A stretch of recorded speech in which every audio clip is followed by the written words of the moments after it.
Hola a todo el mundo y bienvenido a mi canal. Yo me llamo Sirey.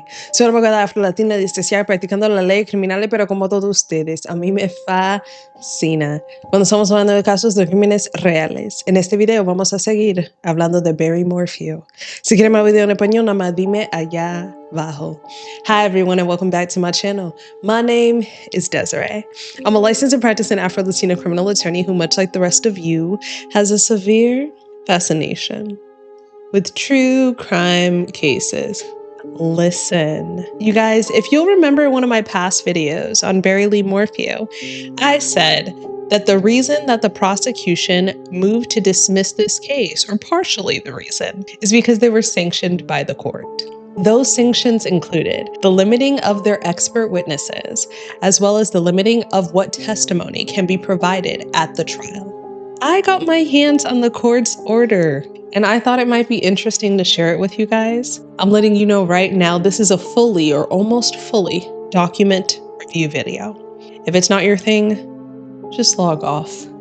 But without further ado, let's go ahead and get started into our fourth part on Barry Lee Morphew. So you guys, please remember, this is from Mr. Morphew's first case. If you'll see at the top, it says the plaintiff is the people of the state of Colorado. Defendant is Barry Lee Morphew. The case number is 2022 CR 47, and this is in Division 1. It states, order regarding D17. D17 merely is the motion number that was filed by defense into this original case. Defendant's renewed motion for discovery and contempt sanctions and forthwith hearing. D17A, supplement, D17B, supplement, D17C, supplement, and D17D, supplement. This matter comes before the court on the defendant's D17 renewed motion for discovery and contempt sanctions and forthwith hearing, D17. Filed on August 2nd, 2021, along with Exhibits 1 through 7. The people filed its response to D17 on August 3rd, 2021, and a supplemental response on November 5th, 2021, together with Exhibits 1 through 4. Defendant filed 5 supplements to D17. Defendant's D17A supplement was filed on August 3rd of 2021, accompanied by Exhibits A through C, and the people filed its response to D17 on November 6th of 2021. Defendant's D17 supplement was filed on August 4th, 2021, along with Exhibit A, and the people filed its response to D17B on November 6th of 2021. Defendant filed his D17C supplement on February 9th, 2022, together with Exhibits A through C. The people filed its response to D17C on February 23rd of 2022, and defendant filed his reply in support of D17C on February 24th of 2022, accompanied by Exhibit 1. On March 2nd of 2022, defendant filed his D17D supplement. The people filed its response to D17D on March 10th of 2022. Defendant filed his reply in support of D17D on March 13th, 2022, along with an affidavit. Additionally, the people filed a notice of citation to cases concerning discovery violations or notice on February 2nd of 2022, and defendant filed his response to the notice on February 9th of 2022. The court heard testimony and argument from the parties over multiple days of hearings. Chief Judge Murphy heard testimony and argument on D17 on August 6th of 2021 and November 9th of 2021, and continued the remainder of the hearing to December 14th of 2021. On December 14th of 2021, Judge Murphy was presented with a motion to disqualify himself. Accordingly, the discovery motion was not heard. Thereafter, the Chief Justice assigned this case to the undersigned judicial officer. The undersigned presided over additional hearings on D17 and its supplements on January 24th through 25th of 2022, February 1st, 2022, February 10th, 2022, February 24th, 2022, and March 4th of 2022. The court has reviewed all of the briefing, testimony, exhibits, the case file, and the pertinent law. Being fully advised, the court finds, concludes, and orders as follows. Pattern of violations. It is clear to this court there is a pattern of discovery violations in this case attributable to the people. Black's Law Dictionary defines pattern as a mode of behavior or series of acts that are recognizably consistent. The people's first discovery and disclosure related violation occurred on July 22nd of 2021, while Chief Judge Murphy was still assigned to this case. These violations continue and are ongoing. As recent as March 30th of 2022, less than 1 month before trial is set to begin, the court found another Rule 16 violation related to an expert report of Doug Spence. Over the last 8 months and over multiple days of hearings, the court has witnessed a pattern of disregard by the people towards its Rule 16 obligations, the court's case management order, and subsequent court disclosure-related orders made on the record. This court has repeatedly noted it does not in any way condone the people's behavior.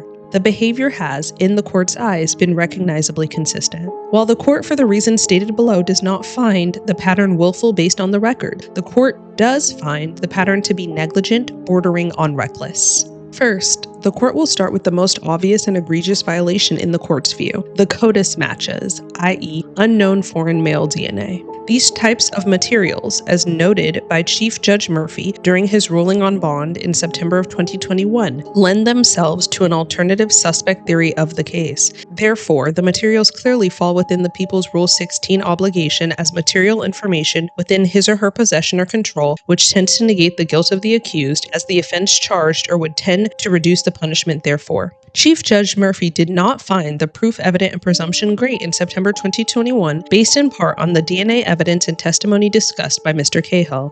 Yet, we know law enforcement was well aware of this information for months prior to seeking Mr. Morphew's arrest. The lead detective characterized this evidence as critical pieces of information that would have been discussed with the investigative team. In a communications log, Caitlin Rogers memorialized a conversation with Mr. Cahill. The communications log specifically states that Mr. Cahill thinks the partial match relates to suspects who perpetrated the crime. Thus, one of the lead detectives on the case at the time believed that the partial match related to suspects who may have perpetrated the crime other than Mr. Morphew.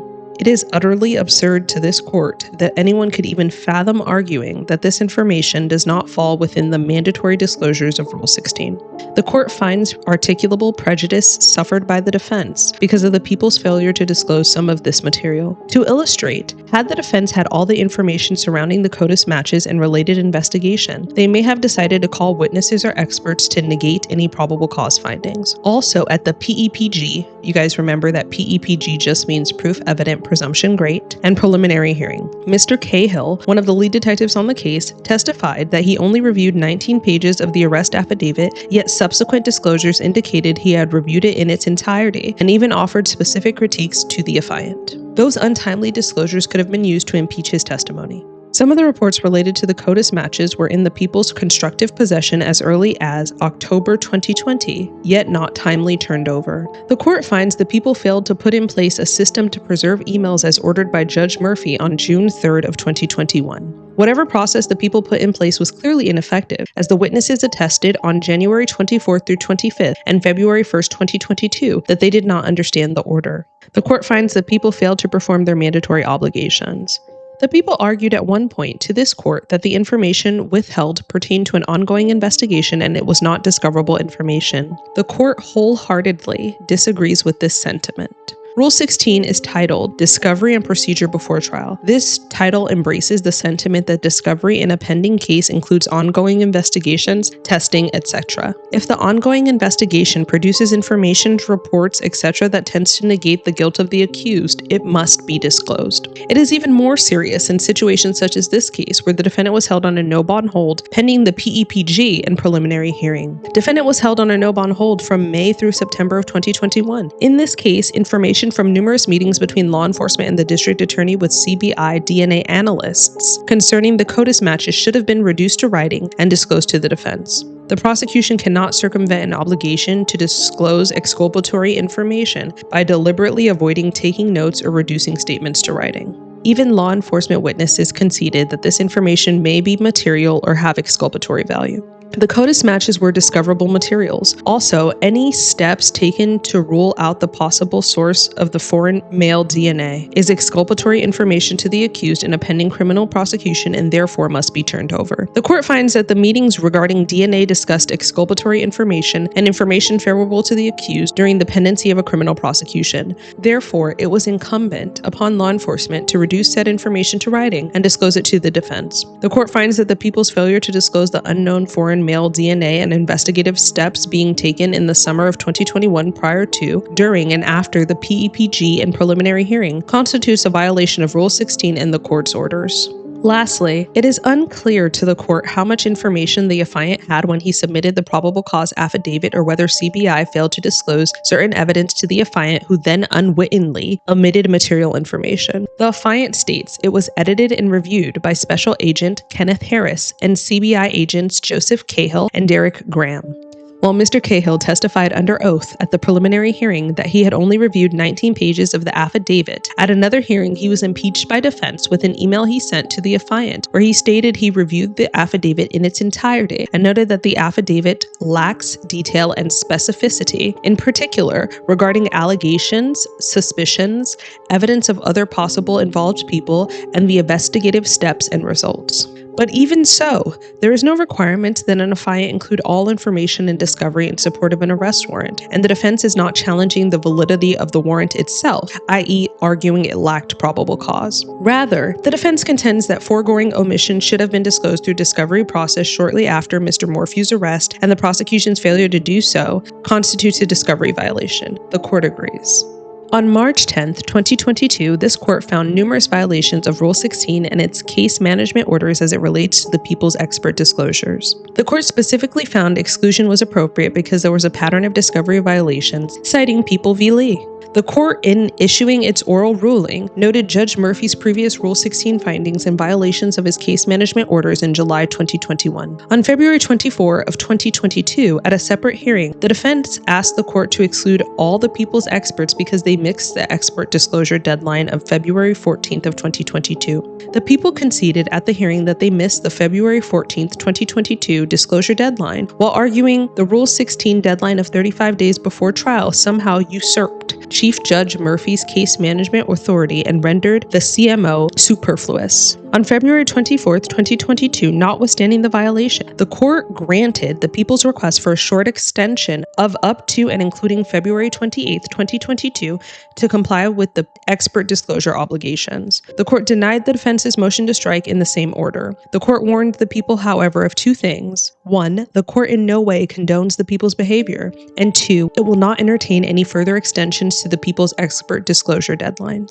Then on February 28th of 2022, the people filed P-44, People's Superseding Endorsement of Expert Witnesses. Defendant subsequently filed his supplements to his original motion to strike. The defense asked the court again to exclude the people's expert witnesses due to their failure to make expert disclosures by the February 28th, 2022 deadline. On March 10th, 2022, the court addressed the defendant's motion to exclude. After conducting a hearing, the court found the people missed the extended deadline of February 28th, 2022 for numerous expert witnesses. The court also found there was a pattern of discovery violations and imposed a sanction to deter future violations. The court prohibited the people from calling those experts whose reports and opinions were not turned over to the defense by the February 28th, 2022 deadline. However, the court noted that some of those witnesses may still be called in a lay capacity. Other experts were permitted to provide expert testimony but would be restricted to the four corners of their reports or summaries. At the March 30th hearing, the court found another discovery violation as it relates to Doug Spence, the canine handler. The matter came on for a Brooks hearing concerning the reliability of Roscoe, the dog, concerning Roscoe alerting or searching for the scent.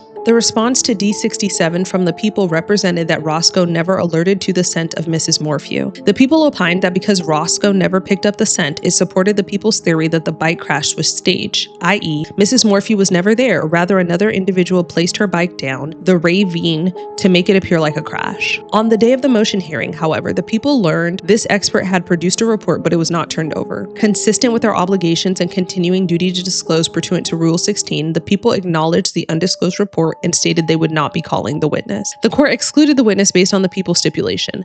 This finding, yet again, supports a pattern of discovery violations by the people. Although Spence would not be called, the court permitted the defense at the hearing to call the witness to determine what information he had that had not been disclosed, and notably whether, if at all, it was exculpatory. Contrary to the people's written assertion that Roscoe never picked up the scent of Mrs. Morphew, Doug Spence testified that Roscoe did get on scent near the South Arkansas River. Roscoe pulled him downstream but lost Mrs. Morphew's scent at a log. The court admitted body camera evidence corroborating his testimony. Indeed, the defense played body camera footage of the other officers describing Roscoe picking up a scent but then losing it. Mr. Spence was shown the video and agreed with the statements made as being consistent with the finding. Additionally, the people represented in their response that Roscoe kept trying to go in the direction of the Morphew home but could not get there due to a creek. This was false based on the testimony and evidence presented at the hearing. Indeed, Mr. Spence unequivocally testified that had Roscoe picked up a scent across the creek or in the creek, he would have pulled him right into the creek and even crossed the creek if necessary. According to Doug Spence, his dog did not go into the creek because it did not alert to the sense of Mrs. Morphew in that direction or vicinity. Roscoe simply lost the scent. The defense also showed Mr. Spence, Defendant's Exhibit C, the report of Sergeant William Plackner. Sergeant Plackner summarized Mr. Spence's findings in his report. The people also provided the defense a summary of what they anticipated Mr. Spence would testify to, which was consistent with Plackner's report and their representations in response to D67. Mr. Spence, however, stated portions of Sergeant Plackner's report were false. Specifically, Mr. Spence discussed the portion of Sergeant Plackner's report that states, after a short distance, his dog was attracted to the water in the area. In his opinion, there was a possible track leading downstream between the South Fork of the Arkansas and County Road 225 before it crosses the first bridge off of Highway 50. Mr. Spence unequivocally denied that his dog was attracted to the water or the direction of the Morphew's home. Based on the testimony, the court finds Mr. Spence is in possession of information favorable to the accused. It is abundantly clear that the people failed to consult with Mr. Spence, an endorsed expert, prior to making their expert disclosures and even prior to the Brooks hearing on March 30th of 2022. As illustrated by what transpired on March 30th of 2022, this is not the best practice. The people's expert disclosures contain inaccurate statements authored by Sergeant Plackner and the district attorney, who in turn drew additional inferences based upon statements that were never correct in the first place. Mr. Spence's testimony is potentially exculpatory. At minimum, it does not lend support to the people's theory that Mrs. Morphew was never there and that Mr. Morphew staged a crash scene. According to Mr. Spence, Roscoe picked up Mr. Morphew's scent at the scene. While the court did not find the failure to disclose Spence's report willful, it did characterize the failure to do so as sloppy and reckless. In this instance, it implicated exculpatory information. The court found and still finds the proper remedy is exclusion of the witness, but this violation bolsters a pattern of discovery violations in this case. It is also strikingly similar to the litigation surrounding the motion to sever the possession of a dangerous weapon count. On February 24th of 2022, the court held a hearing on the defendant's D5 motion to sever counts, among other things. District Attorney Dan Edwards stated in his response to D5 that the possession of the short rifle is one method that the defendant may have used in the murder, and the darts found at the crime scene can be shot from the dangerous weapon. At the hearing, District Attorney Weiner handled oral argument and stated that the dangerous weapon at issue could have not been used to fire a tranquilizer, as it was incapable of firing such a dart. This was news to both the defense and the court. Understandably surprised, the court inquired about the representations in the pleading, objecting to the motion and advancing a theory that the dangerous weapon could have been used in shooting a tranquilizer dart. Mr. Weiner indicated that he learned from law enforcement that the weapon was not capable of firing a dart. Mr. Weiner ultimately in part confessed the motion and the court severed the illegal possession count. This was the first time the defense became aware that the people no longer sought to introduce evidence that the weapon was capable of firing a dart. Akin to the situation with Mr. Spence discussed above, the people made incriminating inferences based upon assumptions and/or inaccurate information. Conclusion. Wherefore, for the reasons stated above and in the court's discretion, the court concludes as follows. 1. The court finds a continuing pattern by the people of an inability and failure to comply with its Rule 16 obligations, as well as the court's case management orders. 2. The court finds the people's actions amount to negligent and arguably reckless disregard for their Rule 16 obligations and duty to abide by court orders. 3. The court does not find, based upon the record, the people's actions amount to willfulness. 4. Defense requests the following sanctions: dismiss the case, reduce the charges, set a reasonable bond, and reimbursement of attorney's fees and costs for time and expense incurred. 5. The court finds the following as it relates to a request for sanctions.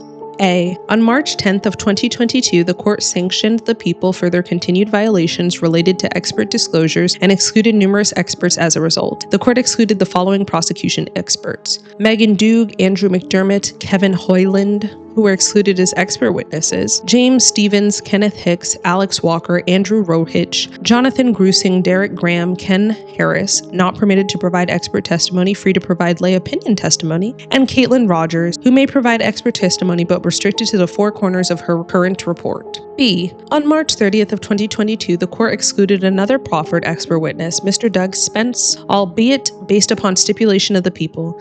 These sanctions on March 10th and March 30th of 2022 effectively excluded 11 out of 16 of the people's endorsed expert witnesses. 3 additional experts were excluded on other grounds. The court finds the exclusion of these witnesses amounts to a significant sanction, but one that was warranted based upon the record. D. Considering the witnesses this court has already excluded as a sanction for the people's discovery violations, the court does not find a reduction of the charges to be an appropriate remedy. The court is also mindful that the defense is now in the possession of exculpatory information, which cures much of the prejudice. E. Because the court did not find willfulness on part of the people, dismissal of the case is beyond the court's discretion. F. The court does not find reducing Mr. Morphew's bond as an appropriate sanction. 6. The court concludes additional sanctions are not appropriate at this time. However, this order will serve as a baseline for future orders related to discovery violations.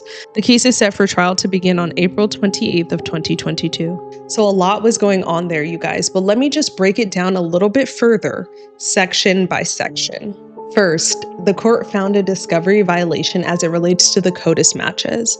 Specifically, it's my understanding that the court found that because the prosecution was having different meetings with different witnesses who provided exculpatory information as it relates to the CODIS matches and the possibility of additional suspects in addition to Barry Morphew, they should have written it down, reduced it to writing, and discovered it to the defense team. And on that, I agree. It gets really confusing because it feels like the prosecution has an obligation to disclose absolutely everything, and I'm here to tell you that's not the case. But if there is something that has exculpatory value, meaning value that is likely to be favorable to the accused, it is the prosecutor's obligation to disclose that to the defense. So for the prosecution here to be having different meetings, seeing that there are potential other matches that might kind of negate Mr. Morphew's guilt, it was their responsibility to disclose that over to the defense team. Second was the issue as far as the expert disclosures. I honestly, in reviewing everything that we just reviewed right now, I find that part to be the most troubling, specifically because the prosecution in this case missed the original deadline, requested a short extension from the court, which the court granted, and they still didn't do what they were supposed to do. Let me further explain. That section said, although the prosecution did formally endorse those expert witnesses, it did not provide the expert disclosure required. As a prosecutor, if you are going to endorse a witness, you need to provide the statement of opinion upon which that witness is making their statement. That's not really the formal terms for it, but let's use it as my terms. So let me explain that a little bit further. So if I were a prosecutor in that case and I were to be endorsing certain people as expert witnesses, not only do I have to do a formal endorsement with the court, I have to turn over that person's curriculum vitae or their resume. And then I have to turn over whatever report it is that they are relying on in making their expert opinion for the case. It is not enough to just disclose who these people are, because it is not fair to the defense, because they need to have an opportunity to see what opinions this person's going to state and where their opinions are based from. The fact that the court gave them an extension and they still blew it is mind-boggling to me. It's quite infuriating, actually. But it is what it is. I'm just here to explain it to you. Okay, now as to the section about the Shrek hearing, let me just explain to you what a Shrek hearing is. A Shrek hearing, to simplify it or oversimplify it, is a hearing where someone is challenging the validity behind a science. Does that make sense? I've participated in Shrek hearings before when someone was challenging the validity of the science behind my expert, who was a tool mark and firearm analysis expert, basically saying that the science behind it, the whole science behind it, was flawed. So that would limit what the expert would testify to should the court grant the challenge based on Shrek. Does that make sense? Does that make sense? Now, in this case, what they're specifically challenging is the dog Roscoe's alerting to the scent. That was the challenge. And there were different experts, based on my understanding of what I just read to you, who were saying different things. One said that Roscoe did alert to the scent. The prosecution said that Roscoe never alerted to the scent. A third said that Roscoe was attracted to the water. And it's like, well, what are they supposed to believe? They, as in the defense team. As far as the motion to sever is concerned, the prosecutor who appeared for the hearing testified that the weapon in question couldn't have fired a tranquilizer dart. And according to what we just read, the court was surprised by that, and so was the defense team, because this was the first time they've ever heard of it. Ultimately, the prosecutor confessed the motion and the count was severed. I think I've used that term with you guys before in at least one prior video. Confessing the motion just means admitting fault, basically. Basically, if we want to simplify it. I confess. Go ahead and sever the counts, judge, basically is what the prosecution said. So there was nothing further of a sanction, because what the defense team wanted was to sever the charges or sever the counts, and the prosecution confessed to severing it. So that's what happened there. But all in all, you guys, this case is going to be rather interesting. I want you guys to hang in there with me, because I feel like ultimately the new district that's trying this case is going to get it right. I just have to have faith. They're going to get it right. In reviewing everything that we reviewed, I can honestly say that I'm with the court. It's shameful that there had to be so many sanctions, but at what point do they learn their lesson? As I said in one of the last videos, Barry has a hearing coming up, and when that hearing does come up, and if you guys want to talk about it, I will be here to talk about it with you. As always, thank you guys so much for watching. Please be sure to like, comment, share, and subscribe. Until next time, y'all take care.